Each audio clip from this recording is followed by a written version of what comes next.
Baik, saya ucapkan selamat siang untuk semuanya. National Builders, Shalom. Salam sejahtera, Swastiastu, Namo Buddhaya. Dan saya ucapkan untuk kita semua, Assalamualaikum warahmatullahi wabarakatuh. Waalaikumsalam. Senang bisa bertemu bersama-sama dalam keberagaman hari ini, di mana kita akan masuk dalam satu sesi yang dimana hari-hari ini dunia sedang seperti satu tempat yang di vacuum cleaner oleh teknologi dan kecanggihan teknologi yang begitu luar biasa percepatan terjadinya, dan kita melihat bahwa media digital dan perkembangan yang ada, kita juga harus siap menghadapinya. Saya hari ini sebagai host Phu Quet Kiong bersama dengan pembicara kita yang sudah hadir tentunya hari ini duduk di tengah-tengah saudara, ya. Dan kita ada di dalam masterclass workshop kali ini yang berjudul Transforming Indonesia Digital Media for the Next Generation. Boleh saya minta tepuk tangan terlebih dahulu untuk workshop kali ini? Ya, mari kita bersama-sama akan langsung saya ajak dan undang untuk kita melihat lebih jauh lagi apa yang akan kita bahas pada hari ini. Izinkan saya duduk terlebih dahulu. Saya jadinya tegang ini ya, karena saya ada bersama-sama dengan pembicara-pembicara yang luar biasa ya, yang dimana hari ini saya ingin mewakili seluruh teman-teman RAPI. Kami dari RAPI mengucapkan terima kasih untuk Bapak Ibu. Kalau saya panggil Bapak Ibu, kelas ini workshopnya khas banget loh, karena ini adik-adik semua nih, teman-teman semua nih ya. Ya, kalau saya lihat, silakan Mbak. Kalau saya lihat ini kita langsung jadi young generation di tempat ini semuanya ya. Nah, ketika berbicara tentang Beyond Tomorrow Shaping Indonesia for 5.0, dalam workshop ini kita bersama-sama akan dipandu oleh saya sendiri dan speakers kita, Mas Ari panggilannya, ya, dan bersama dengan, saya panggilnya tadi Bu Adisti, jangan Adisti aja ya. Nah, karena di sini anak-anak muda semua ya.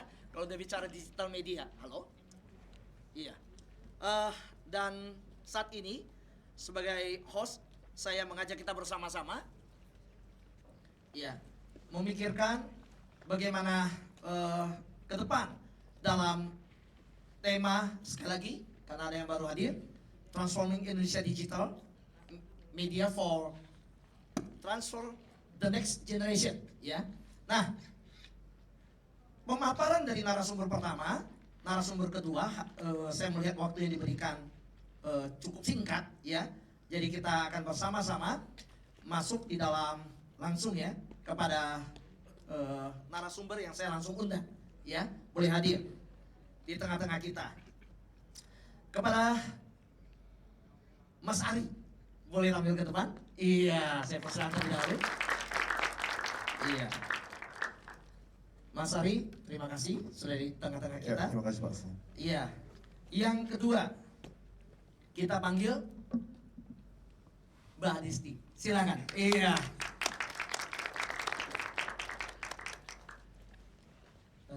Perempuan harusnya di tengah ya, benar ya. Atas meja. Iya. Apa harapan kita ya ketika memilih workshop ini ya? Pasti ada sesuatu yang kita ingin bersama-sama bisa lebih memperlengkapi diri melalui dua pembicara yang luar biasa ini. Tapi izinkan saya membacakan dulu pembicara pertama, ya, Mas Ari, di mana tadi saya dapat bocorannya bahwa wah ini dahsyat nih ya, pernah sebagai dinobatkan ya sebagai netizen paling berpengaruh di Indonesia 2012. Boleh beri tepuk tangan? Iya. Dan yang kedua mendapat anugerah dari Kominfo ya. Ya, anugerah apa Mas? Anugerah Komunikasi Indonesia. Anugerah Komunikasi Indonesia. Jadi kalau bahasa komunikasi dari bahasa kalbu pun udah nyambung Mas ya. Terima kasih sudah hadir bersama kita. Dan saat ini juga ada profil yang harus tentu saya bacakan ya, yang dimana bagi saya ketika saya kenal, wah ini luar biasa juga. Tapi ternyata Mas Ari itu nggak sampai di situ juga. Ya, itu bocoran saya dapat tadi. Sebelumnya, di mana Mas Ari sampai saat ini, kita tahu dia sebagai pembicara founder, editor chief of Good News from Indonesia. Beliau juga sebagai Dewan Pengawas Gerakan Kreatif Nasional, sebagai founder se-Asia, sebagai mentor LSPR, yaitu Communication and Business Institute. Kelima, sebagai digital consultant, dan itu untuk KPK, untuk PDAM Surabaya, Kedutaan Besar USA di Jakarta, dan Pemkot Surabaya serta Kemenkominfo. Dan beliau juga strategic advisor untuk ISEC. Boleh sekali lagi tepuk tangan dulu, Mas Ari. Saya ingin bacain lagi kan, ini takut habis waktunya ya. Nah ini luar biasa, ini anak-anak muda yang luar biasa. Dan izinkan saya membaca juga, ini tajam sekali, SFP Growth Strategy and Consumer Research Video. Tepuk tangan buat Mas Rizky ya. Yang kedua, EPEC, yaitu Mars Corn Strategic and Analytic Netflix. Siapa yang gak kenal Netflix nih? Boleh tepuk tangan? Iya. Ngomong-ngomong langganannya udah bayar belum? Nah, yuk kita akan sama-sama hari ini, di mana topik pertama kita meningkatkan literasi digital. Saya mengajak kita bersama-sama untuk pemaparan bahan terlebih dahulu dari Mas Ari. Boleh saya persilakan? Ya, terima kasih, Pak Fu. Izinkan saya berdiri, Pak Fu, ya, bentar aja. Waktunya nggak panjang, kira-kira 10 menit kah atau berapa? Silakan. Kalau di studio itu kita nonton Hollywood itu 2 jam biasa berjalan enak. Oke, 2 jam. Bangkunya 10 menit Mas. Saya jam setengah 6 harus pulang ke Surabaya. Saya tinggal di Surabaya dan khusus untuk acara ini saya datang. Jadi, ya, saya kebetulan ngajar di 18 kampus di Indonesia. Dan hari Sabtu biasanya, Sabtu minggu pertama, itu biasanya ngajar di Udayana, di Bali. Dan saya batalkan untuk acara ini, karena pengen bertemu kawan-kawan semuanya. Dan ada satu hal yang menurut saya menarik dari Thor yang dikirimkan ke saya, dan saya ingin coba bangun sebuah semangat bersama bahwa dengan majunya teknologi informasi digital, kita bisa mencapai global parity. Apa itu global parity? Catch up dengan kekuatan-kekuatan global, catch up dengan negara-negara maju, pair. Jadi kita jadi impar, selevel dengan negara-negara yang dulu maju. Seperti apa caranya? Baik, pertama adalah sebenarnya kita harus bersyukur we have a very massive number of youth. Ya, kawan-kawan ini masuk youth, Pak Afrin masuk youth juga. And selain kita youth-nya banyak sekali, youth itu beda dengan non-youth. Youth itu active, curious, and they have a lot of energy to do many things. You know. Selain itu, Indonesia adalah very active and I would say technological savvy. Jadi orang Indonesia itu kalau ada teknologi baru dicoba gitu. Salah satu pengguna sosial media paling aktif itu Indonesia. Salah satu pengguna AI paling aktif dan first atau early adopters itu Indonesia. And itulah mengapa kita bikin di sini. It gives us a unique advantage. Coba bayangkan ya, satu hal kecil saja.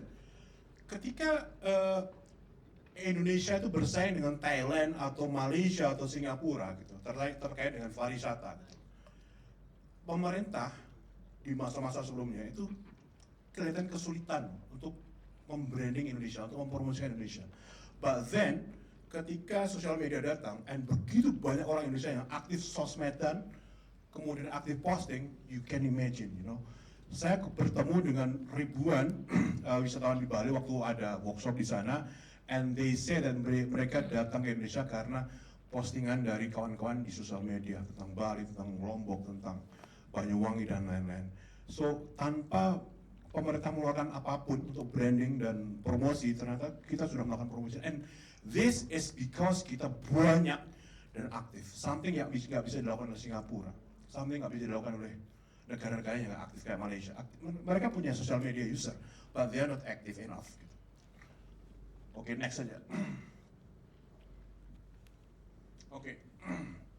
Ini sebenarnya. Jadi pada dasarnya kalau kita ngomong tentang akses kepada digital media, maka ada dua hal yang perlu kita garis bawahi dan kita highlight adalah valuable educational purposes. Jadi, please.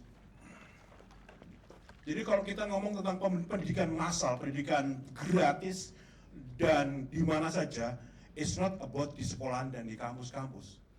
Elon Musk tuh pernah ngomong gitu bahwa mereka dia bilang ya, bukan saya, anak saya itu lebih pintar setelah nonton YouTube dibandingkan lebih pintar ketika pulang dari sekolah. And that is true.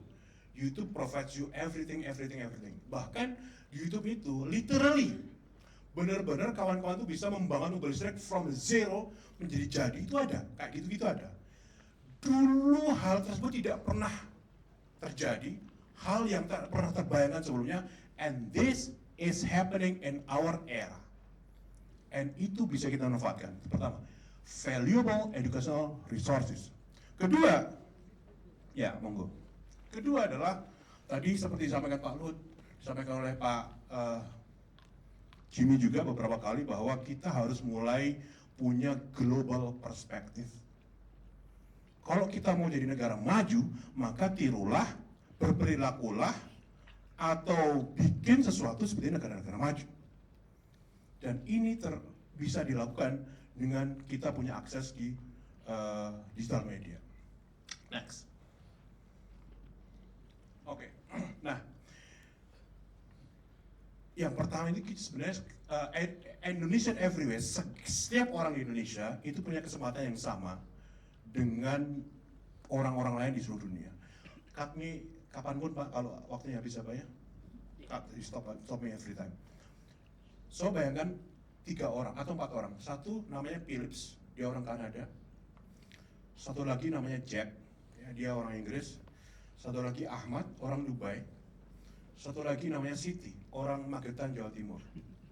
Bayangkan ya, Philips, orang Kanada, Jack orang Inggris, Ahmad orang Dubai, Siti orang Magetan. Indonesia.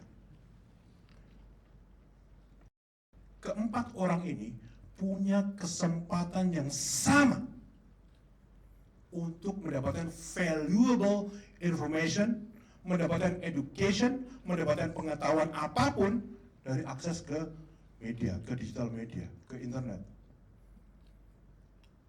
Sesuatu yang hampir tidak pernah terbayangkan di masa lalu. Di Indonesia hal ini sudah terjadi. Bayangkan kalau kita pergi, let's say Didi Kempot. Didi Kempot itu ketika dunia belum ada internet, belum ada YouTube, belum ada Instagram dan lain, belum terkenal waktu itu, almarhum ya. Jadi saat ini betapa kita melihat bahwa orang-orang dari seluruh dunia, termasuk Indonesia, itu punya kesempatan yang sama untuk berkembang, untuk memanfaatkan internet, untuk maju bersama-sama dan makmur bersama-sama. Apalagi sekarang zamannya AI. You can imagine Ahmad, Siti, Jack, dan satu lagi tadi siapa? Philips. Ya, itu bisa berkembang bersama, bisa maju bersama-sama dengan memaksimalkan, mengoptimalkan kemampuan mereka yang memanfaatkan digital media. So that is my point. Kesempatan yang sama. Yang kedua adalah kita lihat bahwa beberapa tahun belakangan ini ya, kita sekarang mungkin udah agak stagnating, tapi beberapa tahun belakangan ini kita juara besar di Asia Tenggara. Terkait apa? Tentang digital ekonomi. 2 hari lalu, 3 hari lalu, kita sudah di Google, menurut Google, bahwa digital ekonomi Indonesia tahun 2024 itu akan mencapai 65 miliar dolar, sekitar 800 triliun something. Dan itu terbesar di Asia Tenggara. Karena apa? Dan itu karena akses ke digital media dan orang-orang Indonesia menggunakan digital media. And that's the biggest, the largest by far di Asia Tenggara. Itu tidak akan terjadi tanpa adanya akses ke digital media dan kita alhamdulillah sudah bisa memanfaatkannya. Kemudian yang terakhir adalah ini, dengan adanya akses ke digital media maka kita bisa tadi saya bilang kalau kita harus membangun sekolah, harus membangun kampus di mana-mana, harus ngirim dosen-dosen terbaik ke seluruh Indonesia. That is very difficult, very challenging. Tapi kalau semua orang punya akses digital, punya akses internet yang memadai, tidak ada lagi digital gap, maka kehausan membangun sistem edukasi konvensional kayak tadi mungkin tidak akan diperlukan lagi di masa depan. Maybe. Next. Berapa menit lagi, Pak? 3 menit lagi. 3 menit lagi. Oke. Oke. Nah, ini penting. the power of information, dari betapa pentingnya informasi. Kawan-kawan ingat nggak Johannes Gutenberg tahun 1440, sebenarnya tahun 1441. Apa yang ditemukan? Yang ditemukan adalah sesuatu yang akan mengubah dunia betul-betul, mengubah sejarah dunia. Yang ditemukan adalah mesin cetak. Apa istimewa mesin cetak? Dulu, misalnya satu ilmuwan, Pak Fu misalnya, pintar banget tentang biologi, tentang kedokteran. Beliau nulis tentang ilmunya, disampaikan ke temannya, kirim surat ke temannya, and that's it. Yang pintar adalah Pak Fu dan teman-temannya saja. But then, ketika mesin cetak dibuat, kemudian bisa mencetak ribuan catatan beliau, maka ada ribuan orang lain yang ikutan pintar. Dan dari situlah muncul Renaissance di Eropa, muncul era of explorations, muncul revolusi industri dan lain-lain. Kemudian hal ini, Johannes Gutenberg baru ini terjadi sekarang ini, tapi jauh dengan skala yang jauh triliunan kali besar. Yaitu apa? Internet dan sekali lagi AI. Ini sesuatu Johannes Gutenberg kalikan 200 triliun. Semua informasi tentang apapun ada di situ. You can imagine ketika seseorang mau dan mampu mengoptimalkan itu, even though itu di Indonesia, entah itu di manapun, entah di Magetan, di bawah-bawah atau di manapun, you can imagine hasilnya akan seperti apa. Jika itu dikalikan dengan skala yang masif, hasilnya akan seperti apa bagi Indonesia. Kemudian, nah, Silicon Valley ini sebenarnya adalah karena banyak orang, yes, 1 menit Pak. Silakan. Satu lagi, banyak orang dengan skill yang mampu memanfaatkan informasi, ya. Kemudian saya pernah ke sana di Stanford dan ternyata orang-orang sana itu bukan seorang yang driven by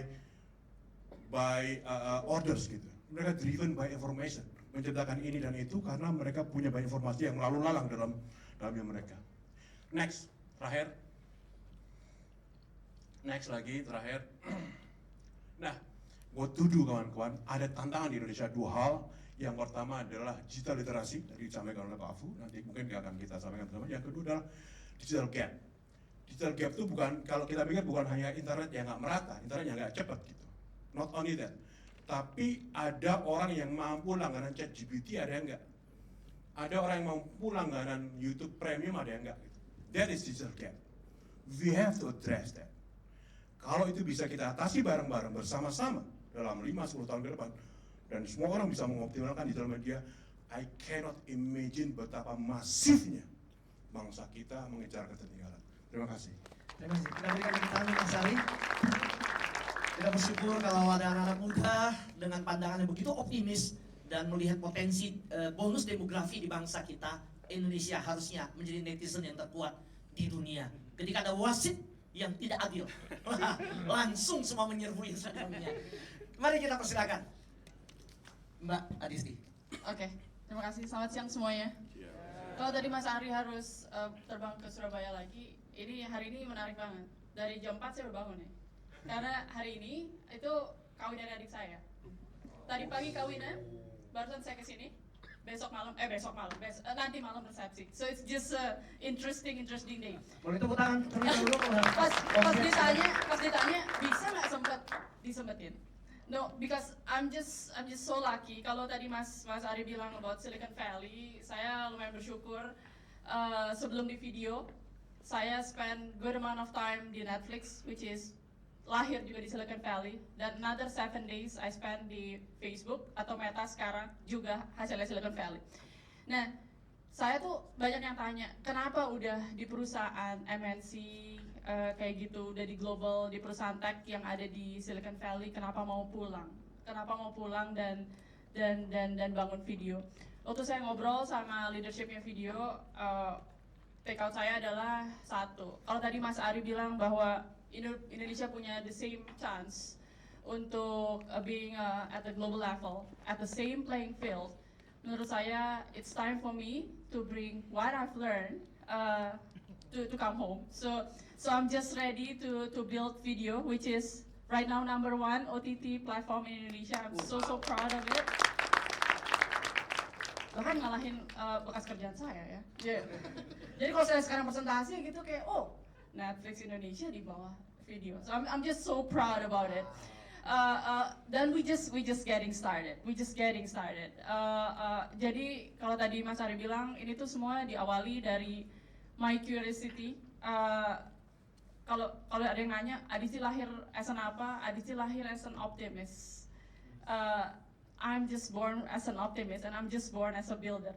Jadi saya keep questioning that what I've known as a digital literacy, what I've known about the information. Jadinya agak lumayan bangga saat di deretan Silicon Valley lulusan Stanford ada satu lulusan ITB.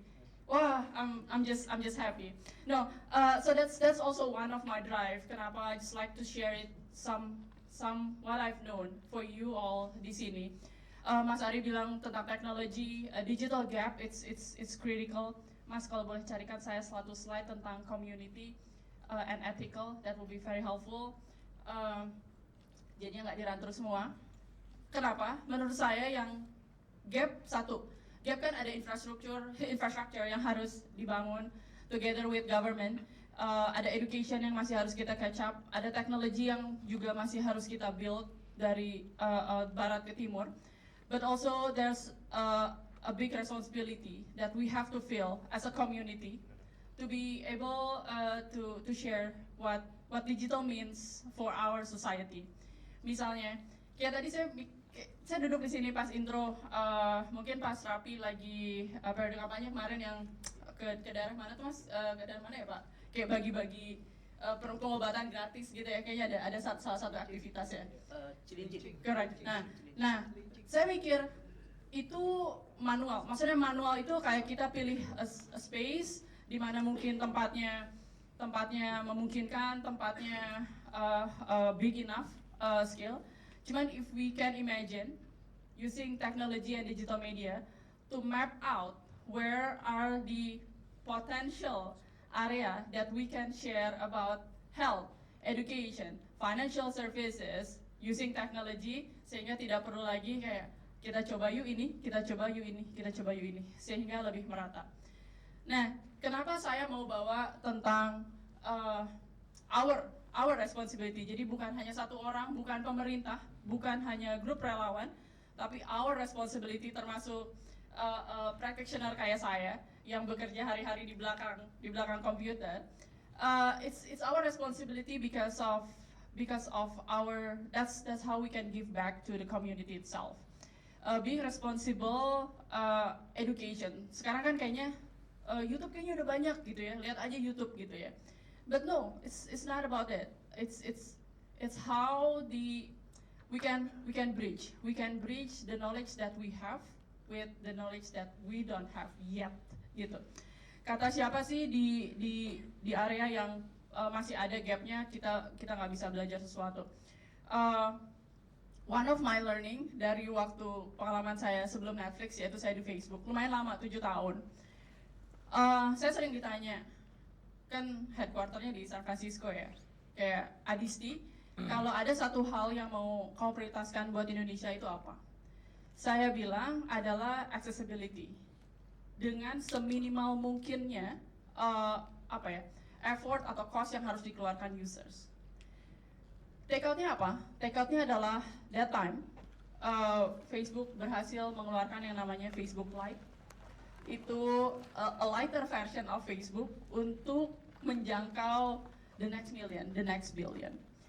Sama seperti yang saya lakukan sekarang di video. Begitu ditanya, video itu part of MTech ya, jadi satu keluarga dengan SCTV dan Indosiar. Kalau pada familiar. Jadi kalau ditanya adalah video itu akan seperti apa? Video punya tugas untuk satu, menjadi kepanjangan, atau extended version, extended environment untuk we share the information about not only news, not only shows, cuman setiap karya anak bangsa dalam bentuknya memang entertainment atau non entertainment dengan lebih mudah gitu ya. Yang kedua adalah affordability. affordability itu selalu jadi case buat Indonesia. Sehingga untungnya saya punya berbagai macam kasus kayak Netflix dengan ya udahlah dengan harga segini toh saya akan dibayar.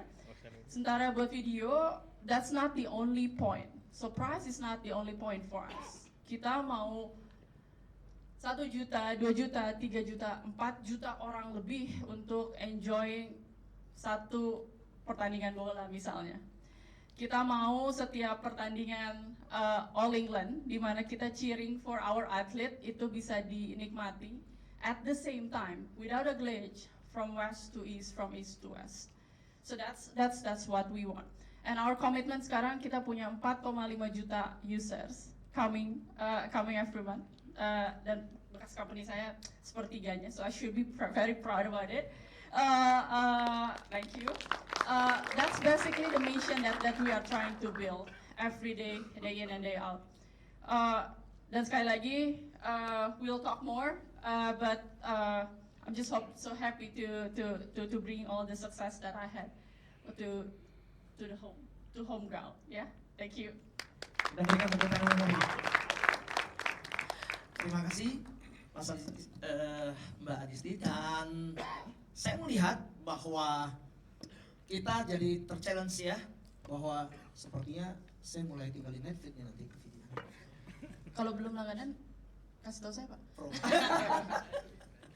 Ya, karena waktu yang singkat ya, di mana kita masih memiliki waktu 20 menit, saya ingin langsung masuk kepada pertanyaan, yaitu saya beri kesempatan kepada hadirin semua untuk memberikan satu pertanyaan, dan setelah itu kita akan masuk ke dalam Q&A yang selanjutnya yang sudah disiapkan. Apakah ada pertanyaan? Bisa langsung raise hand. Ada? Satu loh kesempatannya, dan ini sangat berharga. Kenapa? Karena ada yang datang dan harus kembali ke Surabaya, ada yang nanti harus pergi ke salon lagi kan nanti ya? Kemungkinan besar Pak. Ya, ada? Silakan. Nah, Mas Ari dan Mbak Adisti, saya dapat satu kata kunci yang sangat membuat saya optimis bahwa kalau selama ini west to east serbuan ya dengan teknologinya, dengan perkembangan segala macam. Tapi setelah melihat Mas Ari dan Mbak Adisti di sini, saya percaya suatu hari ke depan east to west. 100%. Boleh tepuk tangan? Ya, kita boleh mana? Silakan. Ya, ini sudah terjadi, Pak Fu. Sudah terjadi. Saya belum lama ini pulang dari Italia, mungkin minggu lalu ya, dari Tunisia ke Italia, dan I stayed a week there. And you know what? Waktu di metro gitu, di MRT-nya gitu, saya menghitung berapa banyak orang yang pakai handphone gitu, dan berapa banyak handphone made in Asia gitu. I would say only 30% itu iPhone, which is made in US brand gitu kan. Sisanya ya Oppo, Vivo, and Samsung, and everyone else yang ASEAN brands. That is happening, Pak. And now Europe is already really worried about Chinese cars, Chinese EVs, and that is already happening. So ASEAN Century is already happening, dan saya rasanya insya Allah optimis bahwa Indonesia sedang berada dalam gerbong yang benar menuju tadi itu, east to west tadi itu, dan kita sedang berada lebih benar gitu. Dan rasanya Indonesia adalah salah satu yang digadang-gadang menjadi salah satu kekuatan besar di Asia, membawa Asia menjadi di ASEAN Century yang kira-kira akan terjadi pada 2030 nanti rasanya. So nggak lama lagi, and then we are going there. Bagaimana Pak? Nambahin Pak, cuman untuk in order to do that, kita di gerbong yang benar. Tapi menurut saya kita ini generasi yang lumayan muda, jauh lebih muda, banyak yang jauh lebih muda daripada saya, akan harus berpikir agak lebih jauh, lebih horizonnya harus lebih jauh. Kenapa? Karena kalau hanya berbicara tentang content creator, we are far. What we need to do is more than that. What we need to do is just extensive problem to be solved. Kalau what we're seeing as just a good netizens or not so good netizen, our task it's just way beyond that. So ada isu pendidikan, ada healthcare, financial that we have to solve with digitals. But we are in the right track. Right? Sedikit lagi Pak, sedikit lagi. Ada beberapa hal yang masih harus kita akui, Barat masih di atas Asia gitu ya. Of course kita tidak mau juga, but in terms of military power kita masih agak di bawah. And then about the soft power kita juga masih agak di bawah gitu. Like for example Hollywood and etc. itu kita masih agak di bawah. And I don't think Asia punya sesuatu kayak Silicon Valley. Gitu. Jadi sekarang ini di Amerika saja ada 5 perusahaan dengan value di atas 1 triliun. Correct me if I'm not mistaken ya. Nvidia, Apple, Meta, Amazon, dan satu lagi punya barang bawah itu. Dan di Asia tidak terlalu banyak, hanya Biden saja yang seperti itu. Dan tapi sekali lagi ya, kita tidak perlu waktu lama lagi, 7 tahun, 8 tahun kayaknya akan mulai event. Ini bedanya saya nge-host di acara yang lain. Kalau di sini saya melihat semangat ya, exciting banget ya. Jadi pertanyaan langsung disambut langsung ya. Wah luar biasa. Tepuk tangan lebih dahulu untuk Mas Ari dan Mbak Disti ya. Nah, dengan perkembangan literasi digital yang ada satu hal yang mengkhawatirkan di dalam perkembangan yang ada, yaitu hoax yang seringkali tidak mampu dicerna dengan baik, bahkan ditelan begitu cepat dan dipercaya seperti itu ya. Nah, bagaimana pandangan Mas Ari dan Mbak Disti mengenai hal tersebut? Bagaimana sikap kita sebagai generasi muda yang di Indonesia ada bonus demografi? Bagaimana kita bagaimana merespon hal-hal seperti itu? Ya, karena contoh dunia ini udah flat banget. Apa yang terjadi di Timur Tengah di sini bisa bela-belaan gitu. Kita yang pecah-pecahan, yang ribut, yang sana nggak problem. Jadi kita bagaimana nih berbicara tentang hoax ini dan meresponnya? Silakan mulai dari Disti. Ada beberapa hal. Satu, mungkin yang pertama adalah sebetulnya the control is within ourselves. I think processing the information is one thing, and I think just a lot of technology behind it that enabling us untuk fact checking. So, and I think again, kayak poin saya tadi, kenapa saya pengen bawa responsible digital media? It's just really on us because once you share it, it will get spread. So just make sure that you are sharing the right things. Kalau bawa konteksnya sedikit ke yang saya kerjakan hari-hari ya, bukan hoax bentuknya, tapi pembajakan. Musuhnya streaming itu pembajakan. Satu pertandingan bola yang ngebajaknya bisa jutaan Pak. Iya. Nanti ada yang nonton bajakan nanti. Kami, Saya pernah ngalamin. kami itu sama Chief Technology Officer kami sama our legal, our anti-piracy itu bekerja day in and day out Pak. Tim kami itu 24 jam, 7 days a week untuk fighting that piracy. Kenapa? It's just hurting us as a platform. Kalau misalnya liga sepak bola yang dibajak adalah liganya. Kalau bayangkan kalau misalnya series atau movies yang dibajak itu adalah karya yang dibuatnya setengah mati Pak. Kami belum selesai dan susah sekali selesainya. Aduh, udah segala macam deh ya. But we will fight for it. Dan yang ngebantu kita adalah teknologi. Karena kayaknya itu pembajak. Kita tangkap, besok dia ganti IP. Oh, nggak kejar-kejaran terus sampai bulan depan, tahun depan, 10 tahun lagi. We are going to solve that with technology. Our team are implementing a very smart technology, putting a fancy thing, so then we can identify that culprit lah ya. Kita bukan hanya hoax tapi yang hurting that for us it's piracy. Oke, ya tambahan sedikit. Jadi pada dasarnya hoax is there, but some people now percaya atau tidak sudah mulai bisa self checking. Ini hoax, ini not. So it's good one. Menurut saya ada satu hal yang lebih mengkhawatirkan bagi saya in terms of future influence gitu ya, adalah berita buruk. Itu lebih masif, lebih banyak, jutaan jumlahnya setiap hari, dan berita buruk itu dampaknya buruk. Di American Psychological Society pernah menulis bahwa if someone itu expose atau terpapar berita buruk almost every day, maka ini menurut menurut penelitian adalah maka dia akan punya sikap yang pesimis. Orang pesimis itu visinya pendek Pak. Visi kita tuh harus 50-100 tahun ke depan. Tapi visi dia hanya 2 minggu, 1 minggu ke depan, 1 bulan ke depan. Which is sad. Orang yang visinya pendek itu malas kerja keras. And that is, itu menurut penelitian itu. And that is fact. di Indonesia itu berita buruk itu banyak banget gitu. Berita tabrakan di Bengkulu misalnya itu bisa sampai ke Papua gitu. Berita ayam hilang di Cianjur bisa sampai ke Maluku gitu.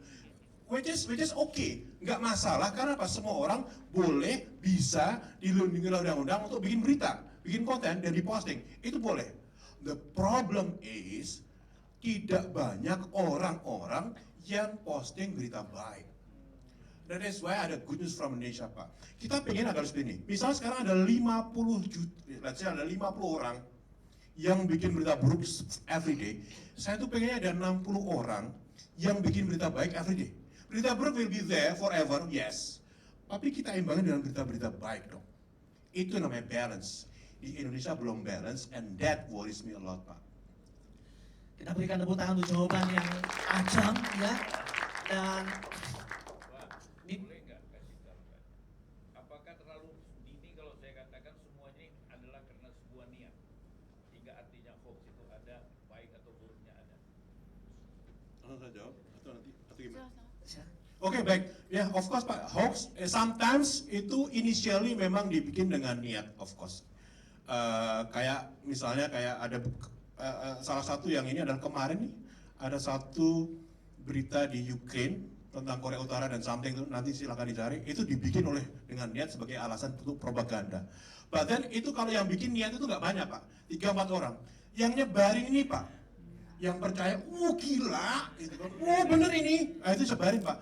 There is amplifikasi itu yang mengkhawatirkan dan itu terjadi dimanapun. Gitu. Dan niat Baik. itu ada pada semua jaringan, Pak. Bukan satu aja. Of course. Dan itu kalau misalnya dalam politik itu both sides do the same. sekali lagi kita berikan semangat kepada pembicara kita. Ini sangat menguatkan saya karena saya sendiri juga ketika dapat kalimat yang tadi bahwa bukan masalah berita buruk itu menjadi sebuah berita yang baik untuk orang lain. untuk orang lain. Sehingga itu diproduksi massal. Saya sendiri baru bikin loh WhatsApp channel dengan judul Motivation and Inspiration ya. Jadi mari kita menjadi content creator yang positif juga. True. Terima kasih dan ingat bahwa membacakan terus itu sangat menyakitkan. Saya ditawarin, tapi ini bukan video Netflix. Mau nggak? Netflix itu bisa bagi 5 rumah loh. Saya password Mas. Oh ya.